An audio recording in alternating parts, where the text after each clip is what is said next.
a esta tribuna. Hace unos meses tuvimos el honor de recibirle en el Foro Europa en Bruselas. ¿Cómo se está desarrollando esta visita a España, en la que ha sido recibido por Su Majestad el Rey?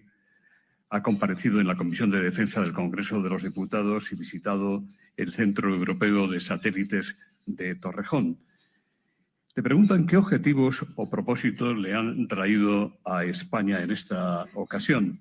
Los medios de comunicación españoles han resaltado su petición a España de que aumente el gasto de defensa al menos al 3,5% del PIB.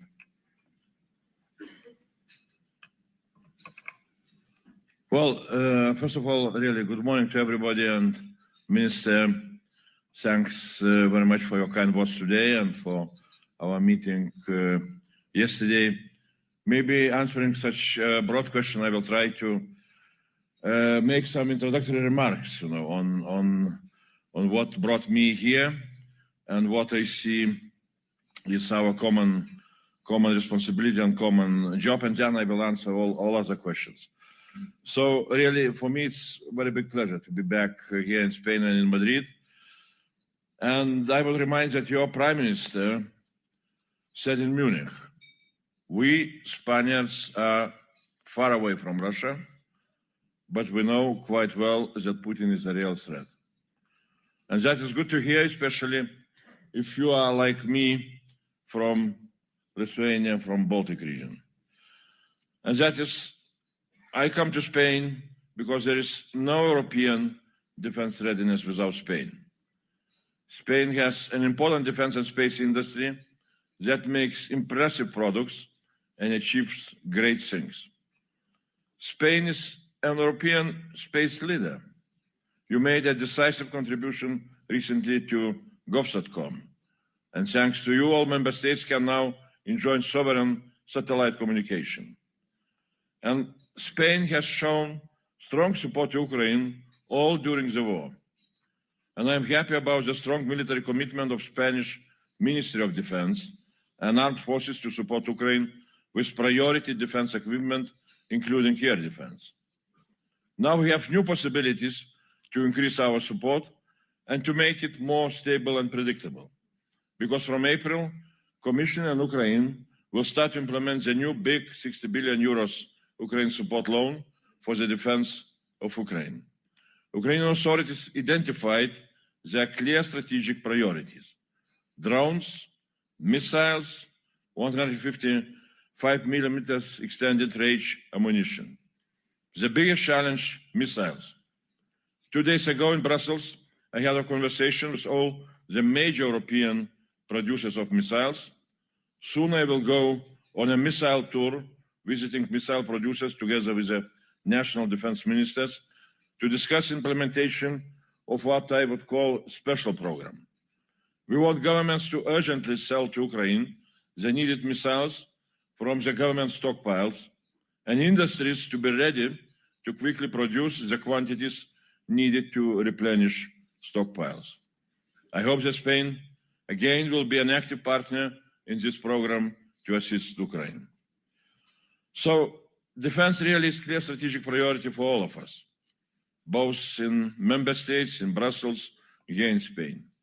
There are plenty of recent developments, from finances and industries to geopolitics and transatlantic relations. I will not try to cover everything in my introduction. We will have the Q&A for that. But I want to speak with you a little bit broader, openly, about one problem which we can only solve together: Commission, government, and industry. And let me shortly explain. The European Union provides massive support for industry. In the last year, Europe has created massive possibilities for our defense: 150 billion euro in safe loans, the 60 billion euro defense loan for Ukraine, 131 billion euro in the plans for next MFF for defense and space, and member states have committed to spend trillions for defense by 2035 if they will implement what they pledged to NATO. Also, we have powerful new industrial policy instrument, EDIP, our European Defense Industry Program, with tested instruments like ASAP and EDIRPA, and new important ones like a DPCI, CAP, the security of supply regime, or Ukraine support instrument. And now we are at a watershed moment between the industrial policy instruments and financial possibilities which we have created and the production ramp-up we need to achieve now. I am now talking a lot to member states and ministers, and what they are saying is making me worried. They say industry is raising prices and delaying delivery days because industries are not ramping up their production volumes at the same speed as the finances for defense are increasing. And that is not the goal of our European support and our spending. Companies, of course, operate on commercial principles. We expect nothing else. But for us as Commission, our policy is production, because this is the only way our capabilities can be built. Our purpose is peace. The profit we seek is to prevent a war. The dividend for Europe is peace. Or to use words that were written in Spain over 400 years ago by Miguel de Cervantes, who said, I quote, "Arms have as a purpose and end peace, which is the greatest good that man can desire in this life," end of quote. Defense industry is not an ordinary industry, but a resource for our defense. Our ability as Europe to deter aggression depends on the ability of our industry to meet huge demand and innovate at rapid pace. Overpriced defense products that arrive years too late will not deter Putin. That will invite Putin. And it will undermine also public support for defense investment. And Ukraine needs equipment now. And for Ukraine, delays are deadly delays. Territory lost, lives lost, freedom lost. So what Europe needs is for industry to rapidly scale up production lines and production capacity, so that they can produce at speed and scale to meet the defense needs of member states and NATO. We need industrial surge. The Ukrainians managed to increase defense production by 50 times since the beginning of the war. That should be an inspiration also for all of us. Of course, this is easier said than done. I speak a lot with industry partners. I hear, Commissioner, we want that too. We want to produce and produce in bulk. We want nothing more. They are not worried about profits. Volume goes up, unit prices go down. It is simple economics. But they are worried about risk. To produce in volume, industry first needs big orders, long-term orders from member states, and long-term industrial security, because the risks to industry are colossal. I said already, defense industry is no ordinary industry. To produce big, you first need to invest big. Take big risks before there are any returns. Whole new factories need to be built with state-of-the-art machines. Highly qualified workers need to be paid. And industry tells me, member states are not giving the security of long-term stable demand that industry needs. So we have a conundrum that is major threat to our defense readiness. And we are all in this together, Commission, member states and industry. I have decided to speak about this openly because we will not solve this problem by just looking at each other, waiting for somebody to make the first move. We all need to work together and create an ecosystem for long-term contracts to assure industry. And we can do it. I will talk with the governments. I said, now we need an industrial surge for the demands of Ukraine and for our own defense capabilities. But also we need to establish a long-term European policy which would create a long-term stable demand for defense products. For example, we need a policy which would create an obligation for member states to secure preservation of stocks of ammunition and other weaponry as a matter of national security and as a matter of preparedness. Also, we need to realize provisions of EDIP on the possibility of member states to establish, manage, and maintain defense industrial readiness pools, which Commission can support. And we need to remember that EDIP establishes the possibility to finance the building up and making available of reserved such manufacturing capacities of defense products, so-called ever-warm facilities. Those and similar instruments will help us to avoid or diminish the possibilities of a supply crisis, will create long-term stable demand, and will create for industry much more secure long-term visibility of demand. It will bring that additional industrial security which you need in order now to go for an industrial surge. This direction will be my priority for the nearest future. And in the discussion, I would like very much to hear your ideas about what else we can do. And I have a final sobering thought. History shows, most recently in Ukraine, that when wars come, contracts and production come. So what we are waiting for? If we will fail now, only to act when it is too late, the cost will be immense. And it will not be measured in money. That would be an immense tragedy for Europe. So let us together act now with increased defense finances, clear long-term demand, and industrial surge now to prevent war and preserve peace. Thanks a lot.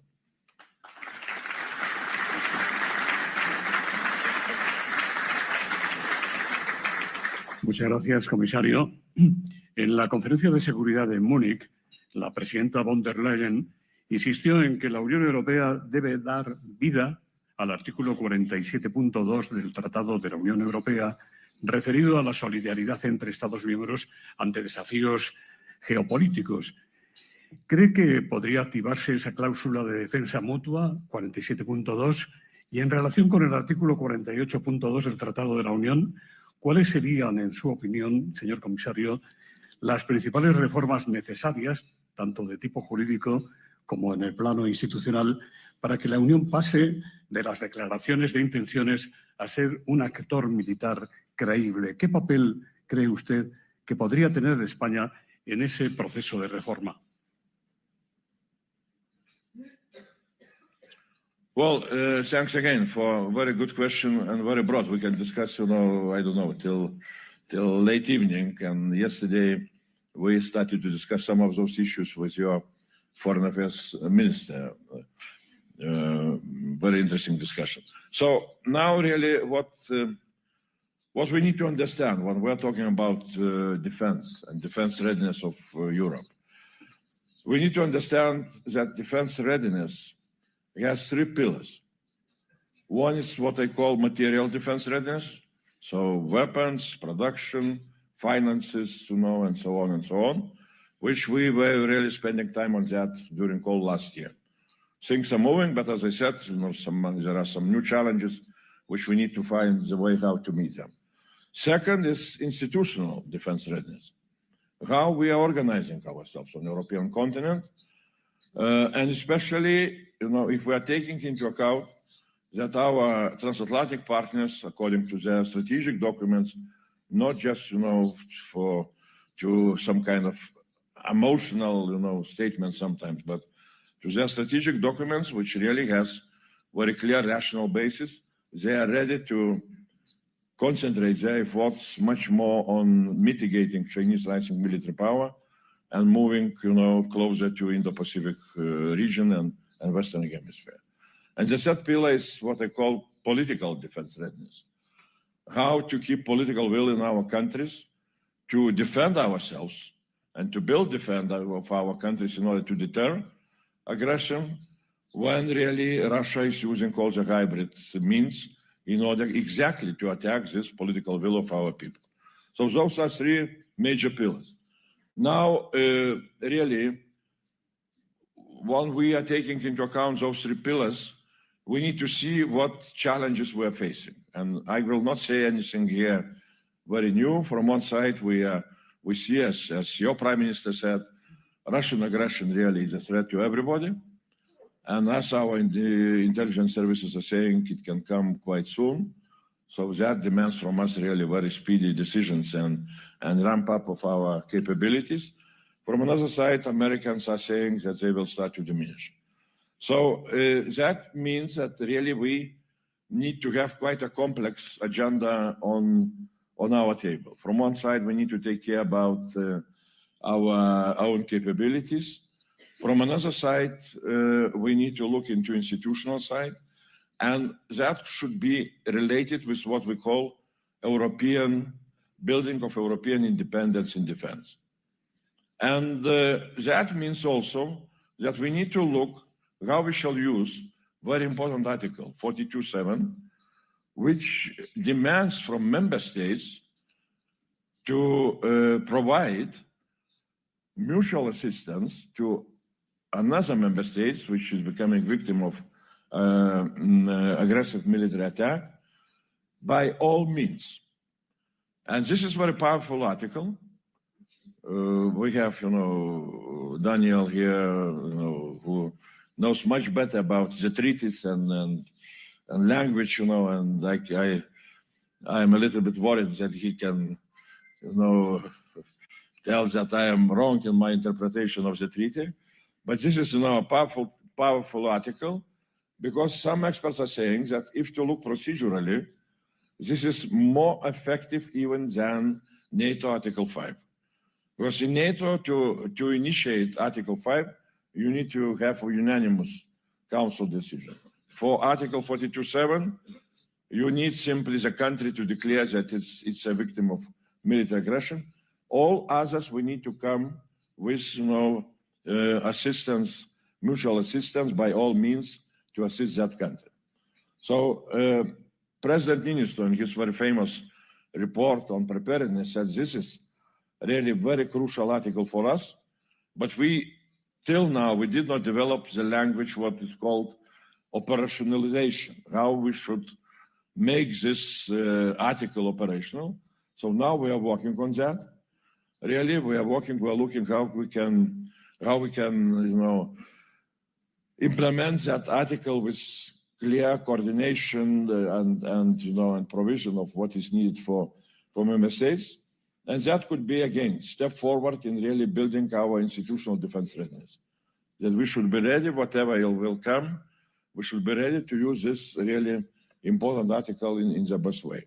I would remind also, since you asked a question about article, we politicians are, how to say, if you ask question, we can speak and speak and speak, so please stop me at some time, But there is Article 42.2, which speaks about our obligation in development of our common security and defense policy to move evolutionary or progressively towards common defense. It's not very clear what does it mean, common defense. It's not very clear how to move progressively, but I'm always asking a very simple question. If not now, so then when? What else we need to face in order to start to move to, more common, more unity in our defense? You know that we have a lot of historical legacy now how our defense is done in Europe. Since 1951, since 1952, when there was an attempt to create a common defense by Adenauer, by Monnet, by others, but that treaty which was prepared failed in French parliament. So defense is, according to the treaties, defense is a national prerogative of each member state. Commission has only possibility to support member states and NATO with our industrial policy. But out from this national defense policy, in some way, fragmentation of our defense policies into national defense policies, we got the outcome in the industry, which is fragmentation of defense industry. And Draghi, in his famous report, was saying that this is the biggest problem for our defense industry, because there is no single market for defense industry. It's very much fragmented. And defense industry cannot use big single market of Europe to develop its own competitive advantages globally. And because of that, since our industries are losing in some way competition globally, our governments, when they spend defense money, they are going to spend the money in American markets. Draghi report was saying that it was 60% of production which we were procuring from United States, only 20% from our own industry. So now it's American percentage is going a little bit down, less than 40%, but nevertheless, still we have that problem that, we are very much fragmented. Treaty is saying, we need to move to common defense. Still, it's not very clear how and when we shall start to move. But I'm always saying very simple, and this is my last sentence to this answer. I'm always saying, look, let's answer a very simple question. In your opinion, if United States would not have federal army, but would have 50 armies on the state level, 50 defense policies on the state level, and 50 defense budgets on the state level, would they be stronger militarily or not? My answer is very simple. Of course not. But because of some reasons, because of historical heritage, we're saying that we, with 27 armies, which, Joseph Borrell was perhaps the first one, who was saying that some of our armies are bonsai armies. Nice, expensive, small, and not very, practical. So, still we're thinking that being with 27 armies, policies, and budgets, we are the strongest, in our strongest capability here in Europe. So let's think about that. I think that those discussions will start to come also. Comisario Kubilius, si le parece bien, voy a ir presentándole las preguntas. Son muchas, ya ve cómo llegan, que me están llegando del público y las agruparé para abordar diferentes temas. Siguiendo en la Conferencia de Seguridad de Múnich, el secretario de Estado de Estados Unidos, Marcos Rubio, reafirmó el compromiso con la Alianza Transatlántica, pero condicionó esa cooperación a las prioridades definidas por Washington y a la particular visión del orden mundial que tiene el presidente Trump. ¿Qué lectura hace la Comisión Europea y en particular usted como comisario de Defensa de esa posición estadounidense y cómo influye, en su opinión, en la urgencia o en la viabilidad de la autonomía estratégica europea, especialmente en defensa e industria? Tania Contreras le pregunta, ¿existe margen para coordinación sin sacrificar una agenda propia de la Unión Europea? ¿Cree usted que es posible establecer en Europa un ejército europeo y una política común de defensa europea? Ingrid Naranjo le pregunta si usted se cree la sinceridad de Marco Rubio.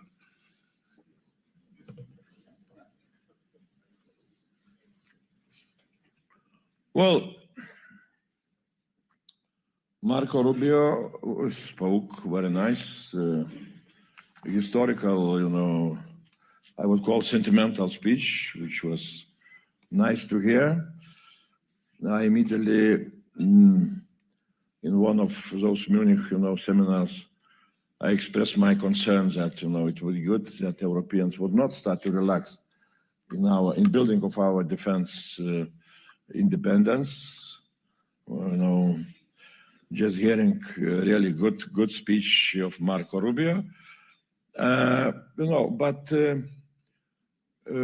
so maybe Marco Rubio removed a little bit of that emotional, level in our relationship. But it does not change, and I do not see the reasons why Americans would start to change their strategic forecast of global developments. And that, strategic forecast is very well described in recently published National Defense Strategy. We're saying very clearly, for them, priority will be, because of global developments, China, mitigation of China, so it means going towards Indo-Pacific. Language about China is more calm than it was before. We need to also to think why and how.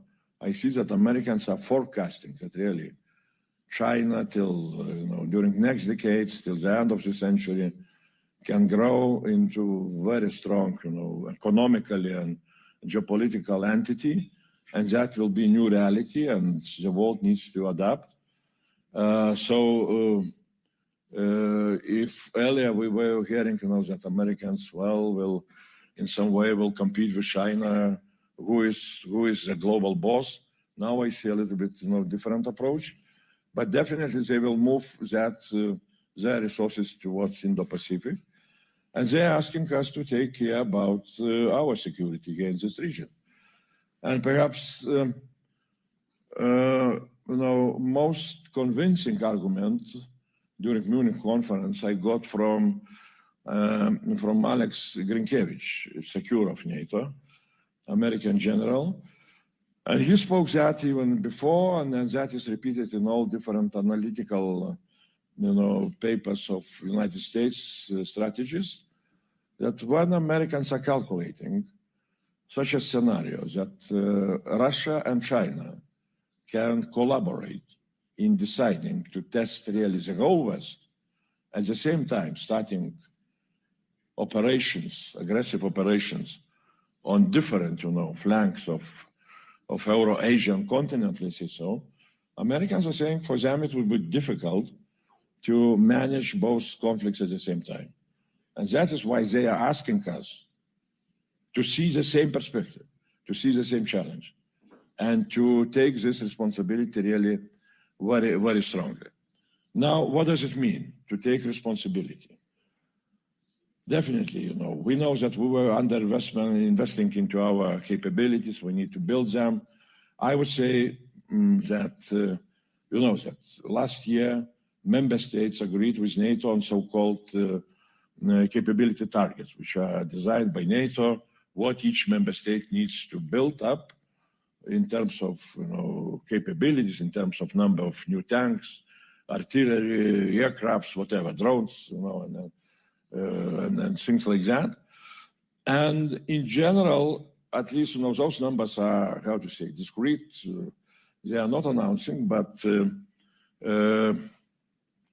NATO Transformation Commander, Admiral Van Dier, publicly said that the new targets are 30% bigger than the previous ones.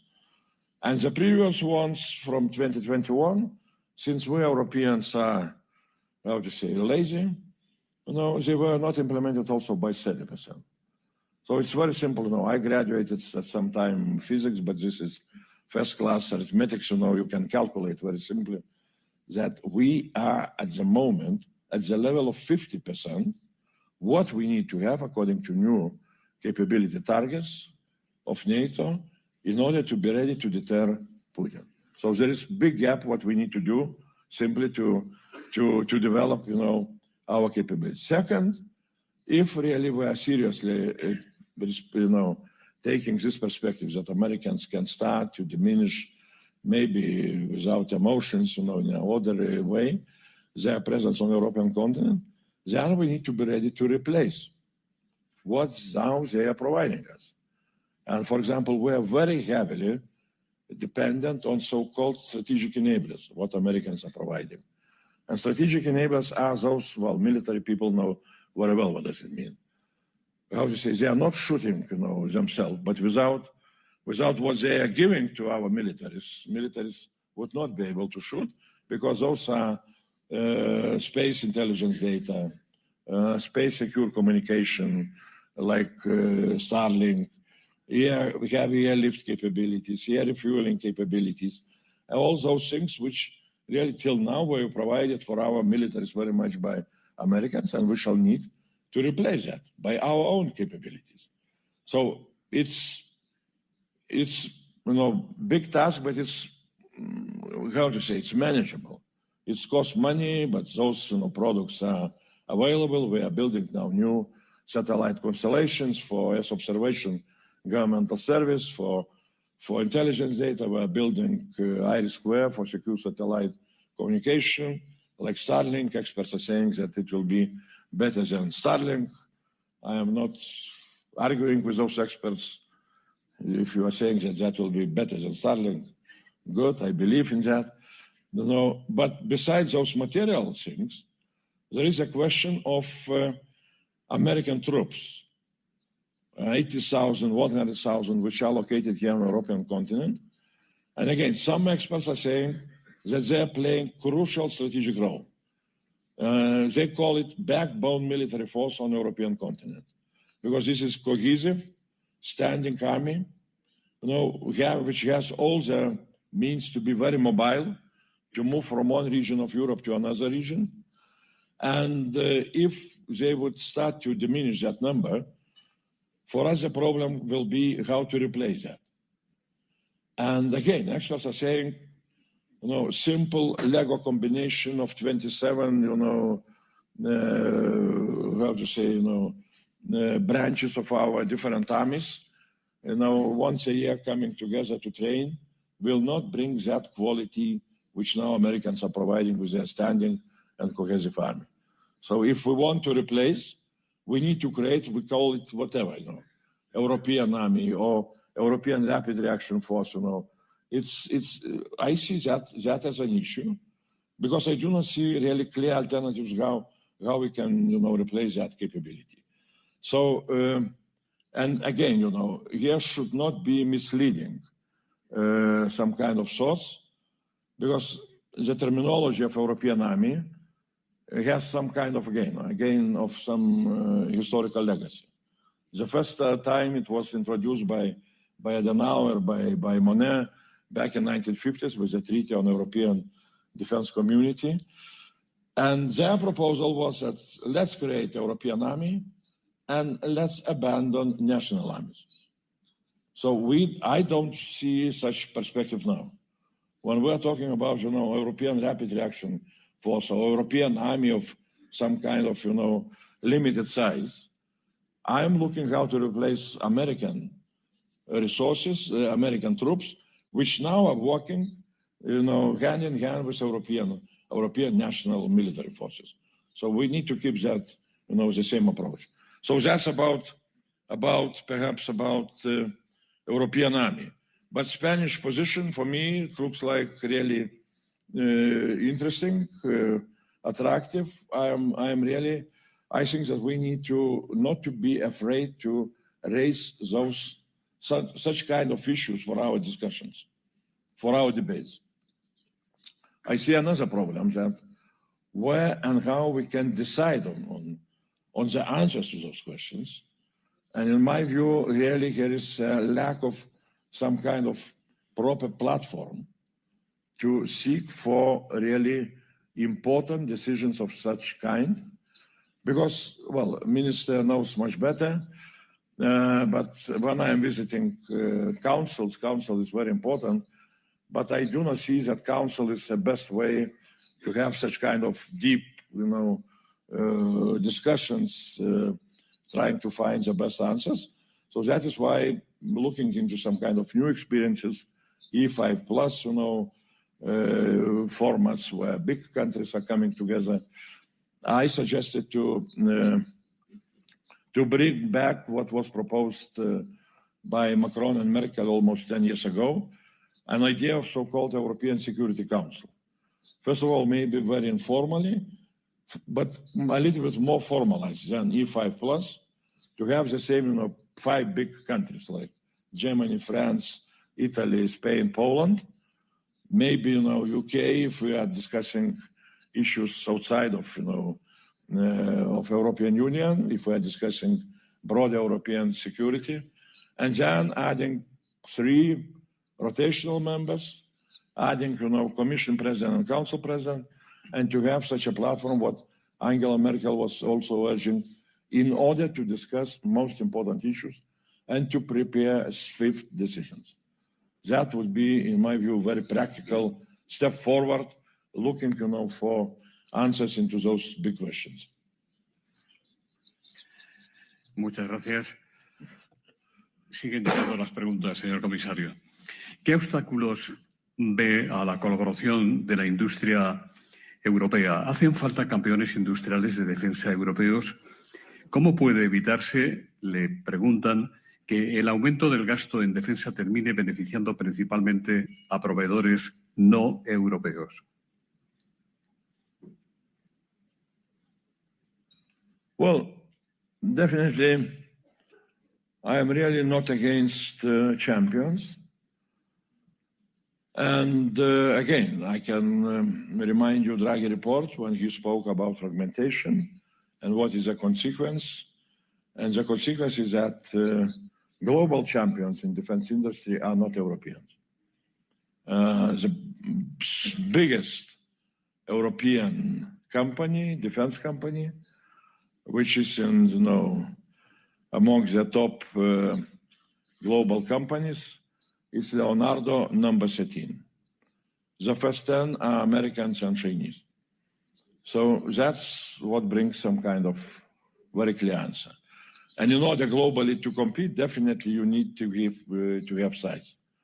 Of course, then you need to look how to create competitive, environment here inside of the market, of our single market. But that is, that is another story. Champions, I think, are an important part of our attempts to be globally competitive. And I think that, defense industry really is starting to show some good consolidation initiatives. I am happy to see that. Of course, they will need to go through all the procedures and so on. But that is a good way because that also brings much more of unity in defense. And maybe also, this unity among industrial players will push also governments to be more united because still I see that the lack of unity among political leadership, political ministers. Again, experts were warning us that when there will be more money for the governments to spend on defense, and the governments, we need to remember, the governments are the biggest source of financial resources for defense during the next 10 years. If member states will implement the pledges which they gave to NATO, 3.5%, they will spend 6.8 trillion euros. On EU level, with the programs which we are ready to approve in next MFF, we shall have something like 60 or 70 billion euros for defense. So it means 100 times more on national level will be spent for defense. But when national governments are starting to spend big amounts of money for defense, experts are warning, fragmentation will start to increase. If we shall not find, some kind of unity, forms and unity understanding, mindset change, and so on and so on.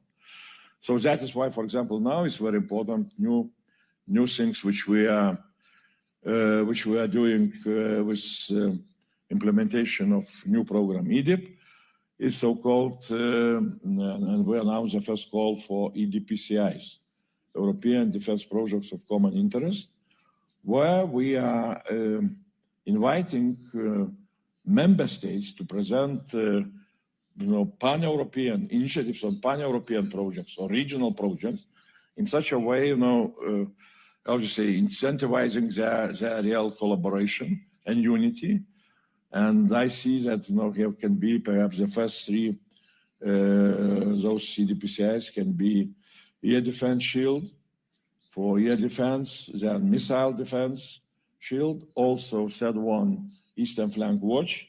But I would not be surprised if then will come some other projects, and I'm always urging, being here in the region, that if we have Eastern Flank Watch, why not to have whatever, Mediterranean Flank Watch or Atlantic Flank Watch, as a project, because definitely, now we see what is the threat of Russia, but definitely there are threats in all the regions, either maritime threats or undersea underwater cables threats, which again, we're waiting for any kind of joint initiative from this region.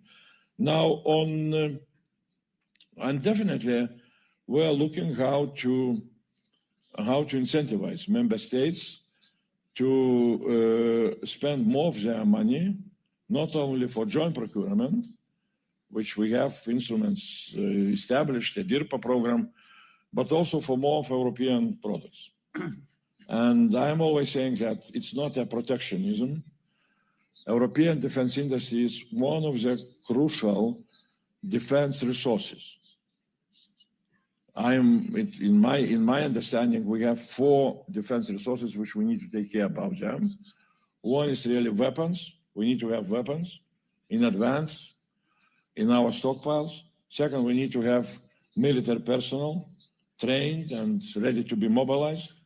We need to have military mobility, which we are now doing a lot on that with new military mobility package in order to move goods from one side to another side. And we need to have well-developed defense industry in order, if the X is coming, that we have not so far away, industry which is able to maintain, to repair, to produce new things. That is what defense industry is about.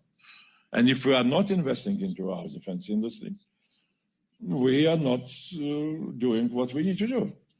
I love, American production, really. Still, they are producing something very good, which we are not able to produce. And perhaps we shall procure that production. Still, we are keeping, 40% of American production is in our procurement portfolios. Americans are procuring only 1% from Europe, despite the fact that our industries really are very good technologically. But Americans are still, complaining that we are, bad guys. We are badly behaving with American industry. I'm saying, look, let's compare the numbers. And second problem, which I am openly saying to American administration, is so-called ITAR problem. Industrials know what does it mean. ITAR regulation is regulation of American export, whatever, things, which creates such a condition that if you are buying American weapons, or in your weapons there are American components, American administration keeps what we call kill switch in their hands. They can decide that they are not allowing you to use your weapon, which you bought from them, whatever, to attack, for example, target somewhere in Russian territory. So, to invest into the weapons, which then you are not able to use, it's not the most smart decision. And I am saying to Americans very openly that, look, this is your problem. Because I see when I'm meeting with European industries, especially smaller, agile startups and mid-caps who are really, have very ambitious plans. I see how they are promoting their products to European governments. And in their advertisement paper, they are showing all the technical details, what they are ready to produce. And at the end, there is one sentence. No Chinese, no Russian, no ITAR components. And they are winning, Muchas gracias, comisario. Javier Escribano, de Escribano Mechanical and Engineering, dice, muchas empresas europeas estamos realizando importantes inversiones propias para aumentar nuestras capacidades productivas. A la luz de las lecciones aprendidas en Ucrania, ¿cómo prevé la Comisión dar visibilidad y estabilidad de demanda a la industria para que estas inversiones industriales a largo plazo puedan sostenerse y escalarse dentro de Europa? Very good question. Thanks a lot, And I was trying to talk about that, that on our side is this, responsibility to show to the industry that really here will be stable, high, level demand. And very, very informative was my meeting with missile producers just on Wednesday, perhaps, before we were flying here. When we talked about, I announced that we shall go for missile tour, really, first of all, looking for what is needed for Ukraine. You know that Ukrainian needs in missiles, air defense missiles and other missiles is very, very crucial. And all those, industries, without exception, they were telling, yeah, we are increasing our, production capacity, sometimes quite impressively. But all of them, they were ending their presentation saying, please give us some kind of assurance that this is not, from your side. It's not one, moment, search of activity, spending money, and then, for example, if peace will come, you will forget about any kind of, investment. And what industries will do with their expanded production capacity. So this is really what we need to approach. Definitely, I absolutely sure that with all our, policy, strategic agenda, what we see, what we need to do, and how geopolitics is changing, and what tasks are in front of us, and what money we are now raising. It can look like that we really are giving all those long-term guarantees, but perhaps it's not enough. That is why I just mentioned several ideas, which still is my ideas, which I will work together with my cabinet and our services, and then I hope that we shall manage to agree also with the council, with the governments. There are several instruments which are known. Americans are using that exactly to create guarantees for industries on long-term demand. One is national reserves, reserves of ammunition, reserves of missiles.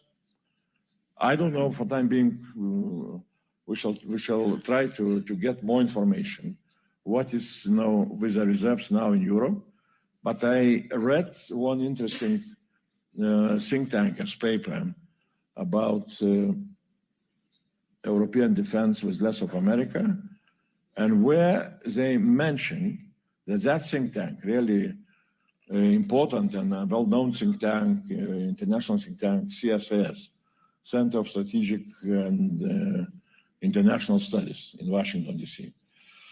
They said that they made some kind of war game simulation, real war in between of China and the United States. And the outcome, in 2 days, Americans are out of all the missiles which they had before, with their stocks. Their stocks are empty. 2 days. So definitely we need to learn lessons, and we need to build stocks. Real stocks, I don't know, we need to discuss with military people, for how many days of the war, 30 days, 60 days, whatever. But if we are building stocks of gas, and we are demanding from member states to declare that they, have full stocks of, full reserves of gas each autumn, not to do the same with, stocks for defense would be quite a mistake. So this is one thing which I see. Really, we can move into that, and also to create some kind of clear long-term demand for the industry. Second is what is also written down in Egypt, and what I'm looking also how to develop that idea and to make it more understandable and to start to look into implementation. So-called defense readiness solidarity pool or something like that. That member states, maybe even Commission, can participate to procure in advance, some really ammunition or missiles and so on, and to keep them into some kind of joint reserves. And if, day X is coming, then those who need some of that, weaponry they can take, land, or buy from that resource. Again, in order to create some kind of long-term demand for the industry by the governments, which will have obligation to build some kind of those assets. And the last point, which I think also we shall need to move, and EDIP is speaking about that, is creation of the contracts, of so-called contracts on ever warm facilities. that, what does it mean? It means that governments need to go, in order, again, to answer the challenge of preparedness. Governments need to find a way how to be ready for day X when immediate surge of military production will be needed. Now it's not so much needed. But if day X is coming, suddenly you need to start to produce millions of drones, ammunition, and so on and so on. And one way, what is known in other countries and what we speak in Egypt, is to have contracts on so-called ever-warm production facilities. It means you can leave those production capabilities not used at the moment, but you are having, contracts from the government. Government is paying that you are ready to switch that production, facility immediately into the search of military production.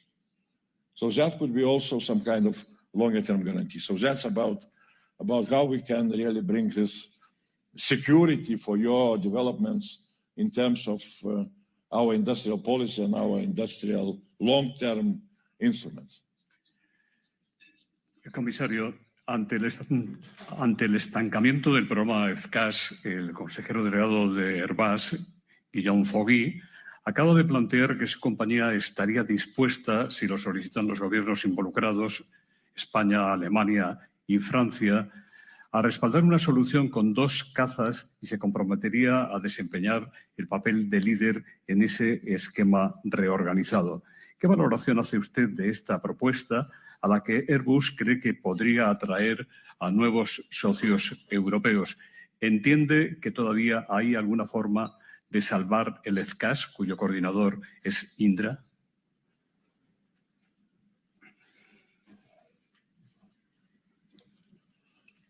Well, we were talking yesterday with the minister, and really this is a sad news how things went with so-called FCAS. Well, I can just say a few words. Perhaps we need to learn the lessons. And the lesson is that in defense, for some reasons, for historical legacy reasons, for the reasons of fragmentation, for the reasons that governments are taking care very much about their national defense industry, which is quite natural. But we are so weak in developing successful pan-European defense projects that I cannot even remind myself any kind of success story. When in space, we have quite significant success stories, like Galileo, like Copernicus, now Iris Square, I hope will be, and others will come. So something in defense is different from space. So it's not, it shows really, space for me shows that, well, we are normal people, we're able to agree if we see the common, goal, common understanding, we can agree, everybody, can participate, and then we have the project. In defense, still, this is, we're at the first stage, and sometimes we are really not able to move ahead. With that voluntarily tries, attempts that voluntarily several countries are coming. They have good initiative to develop, FCAS, but then it appears that this voluntarism is not enough, to really to have a success. My first reaction is that maybe we could use for development of such kind of projects the new instruments which we have in Egypt, so-called European defense projects of common interest. I cannot, assure you that this is exactly where, for example, new FCAS can be, proposed, but I see in some way difference here, because if you are applying for European project of common interest, for example, in development of new European air fighter, FCAS, then if you will be successful and your DPCI will be approved, it means that you will have approval of the Council. Council. That means that you are politically, you are at that level. So it's nice, you can be proud, but also you are becoming much more responsible. No, because it's not anymore something like voluntarily, you know.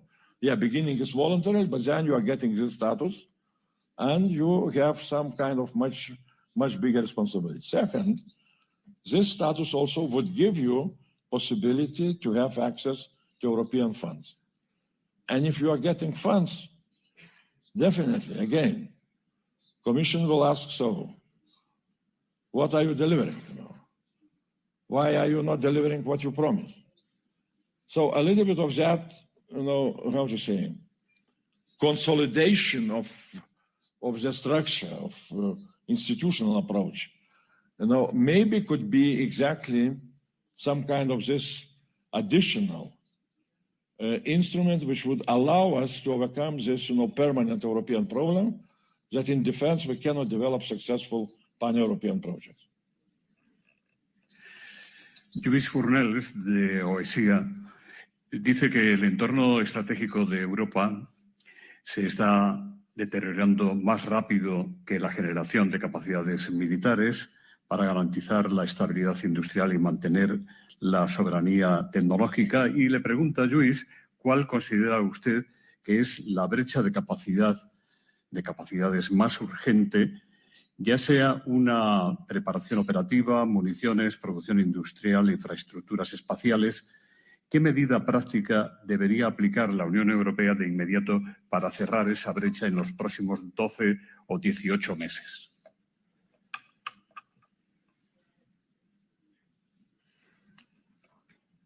Well, definitely, you know, after 30 years, or somebody is saying after, you know, whatever, 80 years of our understanding that in Europe, security is guaranteed by Americans, you know, and that can continue forever. Now for us, it's quite a big change.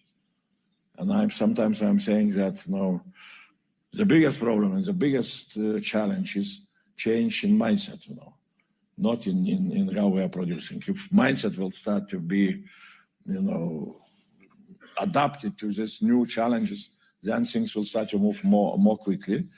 So now on the industrial side, what, you know, really we see as a challenge, first of all, definitely we need to learn lessons from Ukraine.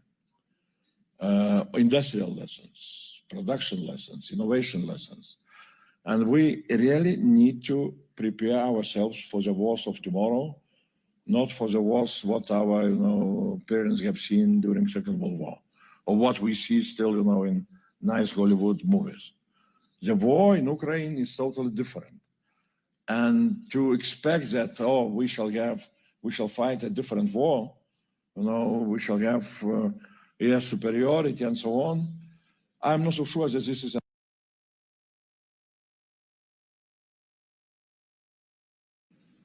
we are not ready to, you know, for time being, to do what Ukrainians are able to do. So that's what I see as really what is really what we need to do. And to do that very, very quickly, that is why, again, I repeat, we are moving ahead with different projects. And for example, I see also very big significance that in Egypt, we have the whole chapter on integration of Ukrainian defense industry with our industry, EDPCIs, which we are developing, for example, on drone initiative or Eastern Flank Watch. Ukrainians can be an equal part of our projects. So because I see that in some cases, development of our defense projects would benefit very much if they would be done together with Ukraine. Because this is a way how we can learn a lot of those, what I call soft things. Voy a agrupar tres últimas preguntas, señor comisario. Ivona Perribay, de SAPA, quiere remarcar la importancia de programas europeos como Marte, excelente en I+D y en creación de ecosistema de defensa europea. Le pregunto si estos programas se orientarán más hacia conseguir desarrollo e industrialización europea. Alejandra Quimberán, la presidenta de la Asociación Europea de Banca, le pregunta cómo ve el papel del sector bancario europeo en la agenda que usted está describiendo y, finalmente, ¿qué diría a los que defienden un escudo nuclear europeo a partir de compartir las capacidades de Francia?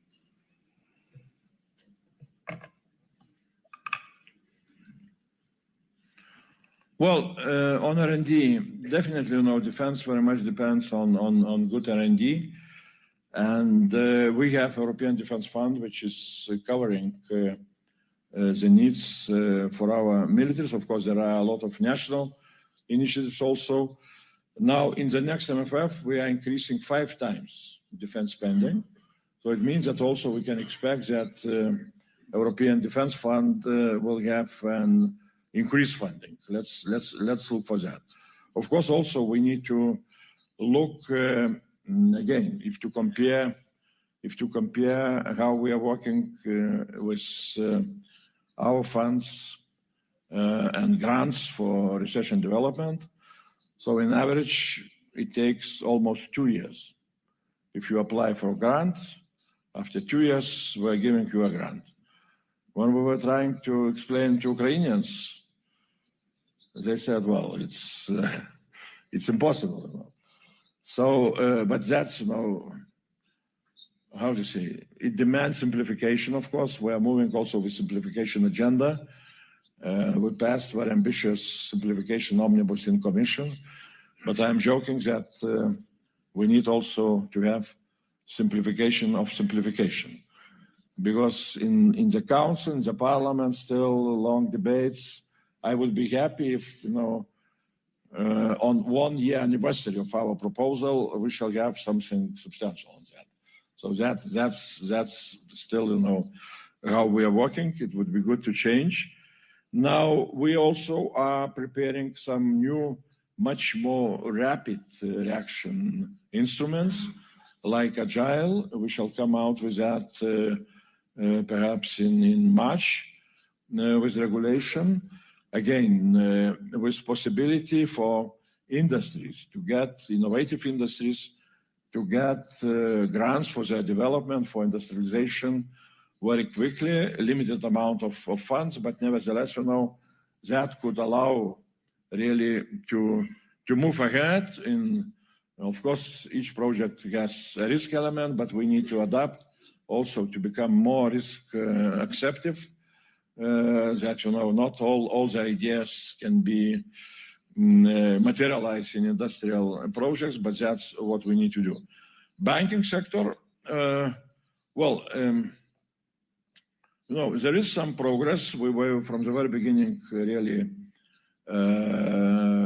pushing very much banking sector to abandon this approach that defense is something deadly, almost like gambling, or I don't know, and that's they are not investing because that can damage their reputation.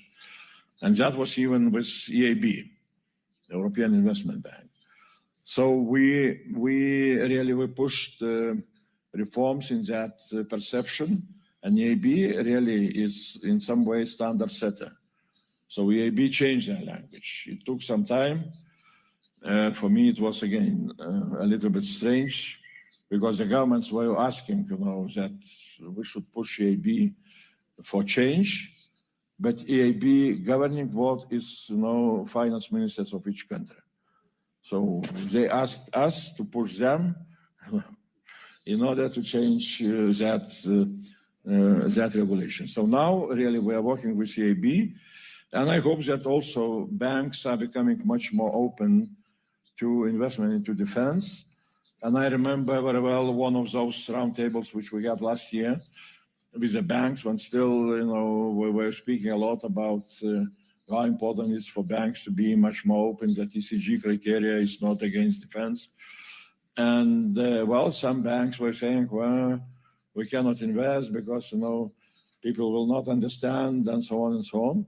And one Spanish bank I will not promote, but big bank, said, if we will not invest into defense in Spain, people will not understand us. So that was very strong message, totally opposite.